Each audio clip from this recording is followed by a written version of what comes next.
sedikit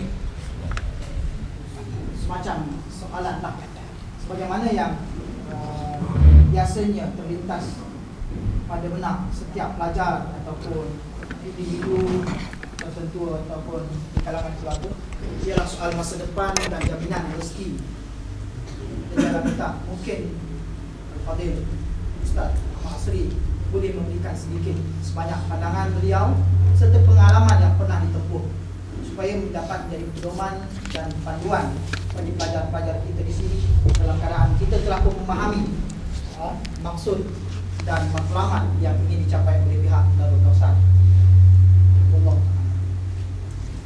Dipersilakan Tuan Musyrif untuk menjawabnya. Boleh sampai.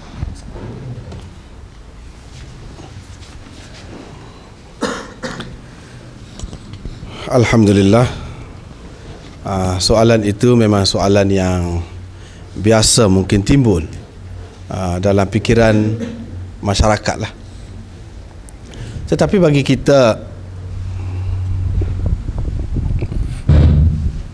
bagi kita sebagai pelajar agama yang mempelajari ilmu tauhid, di setiap kelas boleh dikatakan kalau belajar kitab ni, di setiap peringkat daripada kelas 1 sampai kepada akhir kita belajar ilmu tauhid.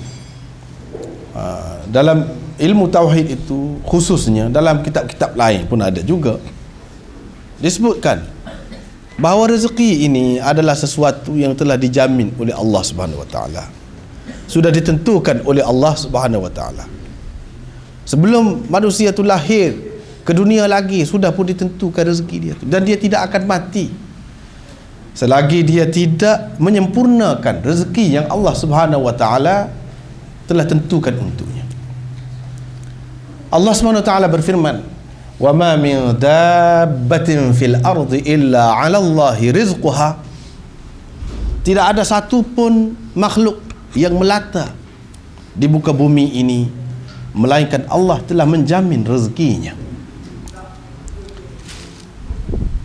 Tidak ada satu pun makhluk yang melata di muka bumi ini melainkan Allah telah menjamin rezekinya. Jadi bagi seorang yang belajar ilmu tauhid dan ilmu agama ini sudah mencukupi. Sudah mencukupi. Dabbah di situ banyak semut, lalat, nyamuk, lembu, kambing, biawak, dan lain-lain, termasuk semua. Allah Subhanahu wa taala jamin rezeki dia. Hatta ulat di dalam batu tak mati, adalah makanan yang sesuai dengan dia, adalah makanan yang sesuai dengannya. Allah Subhanahu wa taala sediakan. Jadi kalau kita fikir secara logik pun, takkanlah kita pelajar agama yang berusaha fikirkan untuk mengembangkan agama Allah Subhanahu wa taala ni lebih hina daripada biawak, sehingga Allah Subhanahu wa taala biarkan kita ni mati kebuluran. Takkanlah macam tu. Kita lebih mulia. Walaqad karramna bani Adam. Kami telah muliakan anak Adam ni, manusia ni, lebih daripada sekalian yang lain. Apalagi pelajar agama. Malaikat sentiasa menaunginya dengan sayap, mendoakannya, rahmatnya. Kesannya pasti ada, iaitu akan murah rezekinya. Lagi kan biawak yang hidup dalam keadaan sentiasa dikejar, itu pun dia boleh hidup dengan cara dia. Takkanlah kita yang belajar agama ini akan terbiar. Dan pernahkah kita dengar cerita orang yang belajar agama ni terbiar, kemudiannya jadi susah, kebuluran jauh sekali, di mana-mana di negeri yang kebuluran pun? Adakah kita dengar macam tu? Tak ada. Walaupun Allah Subhanahu wa taala memerintahkan supaya kita mencari sebab-sebab untuk menampung keperluan hidup kita itu, dan dengan ada sedikit usaha sudah memadai sebenarnya. Sebab itulah kalau kita tengok usaha ni tidak nanti banyak. Allah SWT sudah tentukan, cuma kita ada usaha sedikit. Cuba kita tengok dalam ayat Al-Quran, Allah SWT berfirman kepada ibu Nabi Isa, Maryam, wa huzzi ilaiki bi jid'in nakhlah tusaqit alaiki rutaban janiyah. Padahal ibu Nabi Isa sedang mengandung perempuan yang lemah. Perempuan yang lemah, dalam keadaan ketakutan pula, lari daripada keluarga, daripada masyarakat, dia pergi jauh. Allah SWT suruh dia usaha, biar ada usaha sikit. Dia kata goyangkan. Kita bayangkan goyang pokok tamar ni macam goyang pokoknya, pokok kelapa. Kuat tu, macam mana nak goyang? Adakah akan bergoyang dengan digoyang oleh Maryam yang lemah itu? Tidak. Tapi Allah SWT perintahkan juga, biar ada usaha. Nampak usaha? Dia penggoyang, nescaya akan berguguran buah tamar itu daripada pokok. Biar ada usaha. Lepas itu kita baca Quran lagi, innallaha huwar razzaq dzul quwwatil matin. Allah Subhanahu wa taala ini maha pemberi rezeki, bukan beri sikit-sikit, banyak. Kita kena ada usaha. Dan jalan yang kita pilih ini adalah jalan yang diberkati oleh Allah Subhanahu wa taala. Dia menjamin masa depan kita. Inilah yang paling kena percaya perkara ini, pelajar-pelajar agama tu sendiri. Sebelum orang-orang lain, dia tu sendiri kena faham benda ni. Bila dia faham, tak timbul masalah tu. Dan di samping itu, kita kan ada usaha juga, seperti yang kita sebut tadi. Bukan makna kita tidak ada usaha. Setiap penulisan, terutama di zaman sekarang ni, orang menilai segala-galanya. Kalau kita tulis, kita tak tulis saja, kita tak minta pun orang bagi kepada kita. Tapi buatlah dulu. Buat dulu. Kalau kita berceramah, kita tidak berceramah saja sekarang ini. Kalau kita mengajar, kita tidak mengajar saja. Masyarakat cerdik, dia faham, dia akan bagi dengan sendirinya. Kita tak minta pun dia bagi. Jadi tidak mesti, maknanya kalau kita belajar agama ni, kalau kita alim lah, kalau kita cukup syarat, maka kita tidak perlu kerja lain dah. Kalau perlu kerja lain pun, itu suatu pekerjaan yang mulia pada pandangan kita. Kita belajar akidah, semua pekerjaan itu adalah mulia, mana-mana yang halal itu. Jadi kita buat kerja, akan dapat rezeki daripada Allah SWT juga. Jadi itu tidak menjadi masalah kepada kita. Dan kitalah yang belajar ini sepatutnya dapat memberi faham, meyakinkan ibu bapa kita tentang masalah ini, tentang masalah ini. Jangan kita terlalu masalah rezeki ini dia boleh jadi syirik juga. Syirik juga, syirik khafi orang panggil, syirik khafi, syirik jali, syirik yang terang. Bagaimana kita pergi sembah berhala. Syirik khafi, syirik yang tersembunyi. Sebenarnya kita sudah menyengutui Allah pada hakikatnya. Apabila kita tak percaya kepada dia, dia kata dia bersifat memberi rezeki, kita ragu dengan dia. Dia sudah cerita dah, dia sudah catat dah, orang ni nak dapat rezeki sebanyak mana, kita macam ragu lagi. Itu sehingga kalau kita bercakap, kadang-kadang orang-orang yang jahil dia bercakap, jadi belajar agama ni nak makan pasir ke besok? Itu lagilah. Jadi tak harap kepada Allah Subhanahu Wa Taala. Dan ini adalah suatu perkara yang suatu perkara yang bahaya. Jadi kita kena jelaskan kepada ibu bapa kita, kepada masyarakat kita, perkara ini. Dan dengan penjelasan yang seperti itu, pertama sekali kita sendiri kena jelas, insya-Allah tidak akan timbul masalah. Tak ada masalah pun itu. Dan anda percaya, setengah-setengah daripada kita ni, yang mana ibu bapa dia yang sini ni rata-ratanya sederhana, kalangan sederhana, bukannya orang susah sangat. Kalau susah dia tak boleh hantar sini. Kalau tidak kaya benar pun, ibu bapa dia hantar juga di sini tu, mana dia tahu dah, dia tak bimbang dah tu. Masalah rezeki, masalah nak cari duit, dia pun pandai nak bagi jalan kepada anak dia.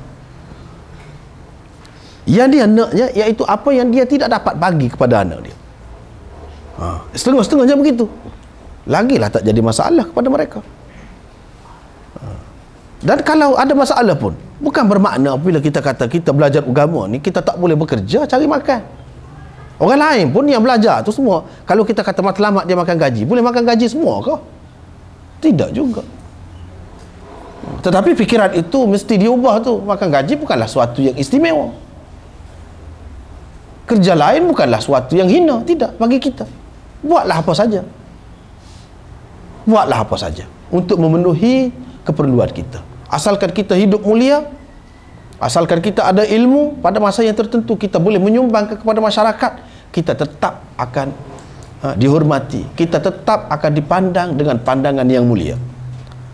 Tetapi satu, jangan sekali-kali kita berhenti tanpa kita mendapat sesuatu, dan kita buat tak tentu hala. Kerana itu kita menjadi fitnah pula.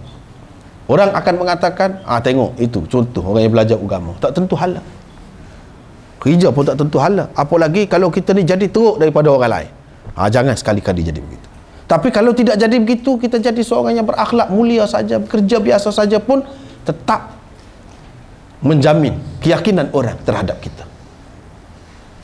Jadi itulah rasanya. Wallahu a'lam.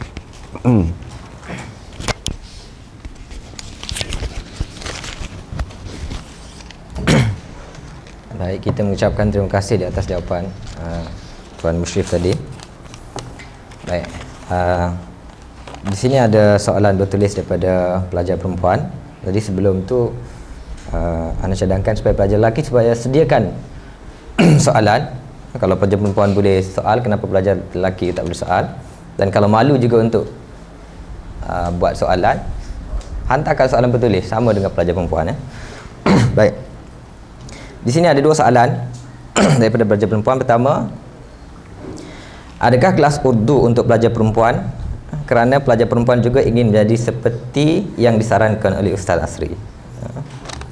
Yang kedua, bagaimanakah nak menghadapi soalan masyarakat yang mana mereka bertanya, mengapakah ramai pelajar yang belajar agama tetapi tidak mengamalkannya?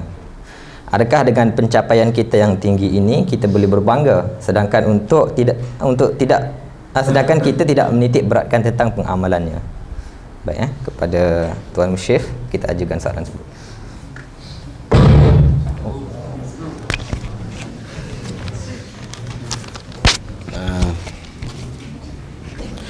Terima kasih kepada pelajar perempuan kita yang bertanya ini. Memanglah kelas Urdu itu juga dibukakan untuk pelajar-pelajar perempuan, tidak khusus untuk pelajar-pelajar lelaki sahaja. Itu ringkas sajalah. Dan jadual dia, masa dia tu akan ditentukan kemudian. Seterusnya dari segi amal itu, memang tuntutan ilmu tu amal.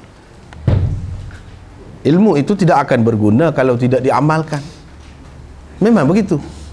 Cuma amalan-amalan itu ada amalan-amalan yang zahir, ada amalan-amalan yang batin. Ada amalan-amalan yang elok kalau kita buat secara terbuka. Ada amalan-amalan yang tak perlu kita sebut.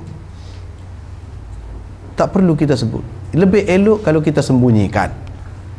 Walau bagaimanapun di sini kita perlu ingat, di Darul Kausar ini kita lebih menitik beratkan, lebih mengutamakan penguasaan ilmu. Itu. Kita bukan sebagai tempat ibadat, tempat abidin, orang-orang yang beribadat atau ubad. Tidak. Walaupun ibadat itu satu tanggungjawab, bukan sahaja kita pelajar agama, semua orang Islam. Tetapi kita tidak menitik beratkan yang itu sangat. Kalau di kalangan misalnya kita kata ubad atau golongan orang-orang tasawuf, dia ada satu tempat khusus. Ini masa ni ibadat ini, masa ni ibadat ini dengan peraturan itu.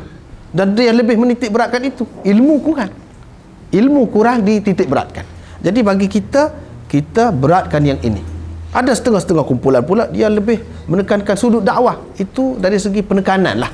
Bukan bermakna kita mengabaikan ataupun kita tidak mengambil berat tentang perkara itu. Tidak. Sesiapa yang boleh buat, terutama perkara-perkara yang amalan-amalan yang baik ni secara peribadi, itu lebih baik dan kesannya besar, bermakna kepada pelajar-pelajar itu. Sebab ia juga adalah sesuatu yang membantu kita di dalam mencapai ilmu.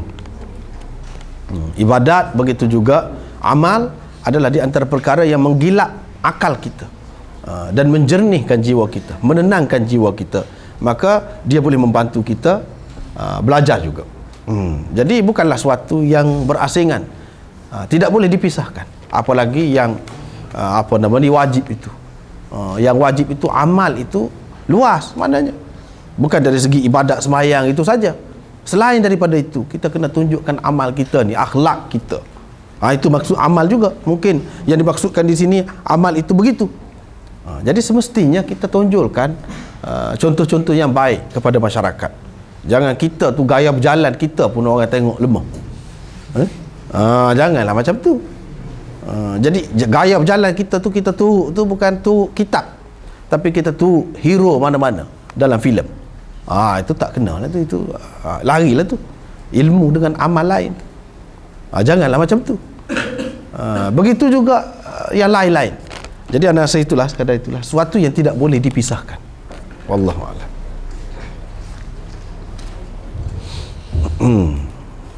Terima kasih untuk jawapan Tuan Syekh. Dan soalan daripada pelajar lelaki, masih belum ada soalan lagi. Silakan Syaiful Islam.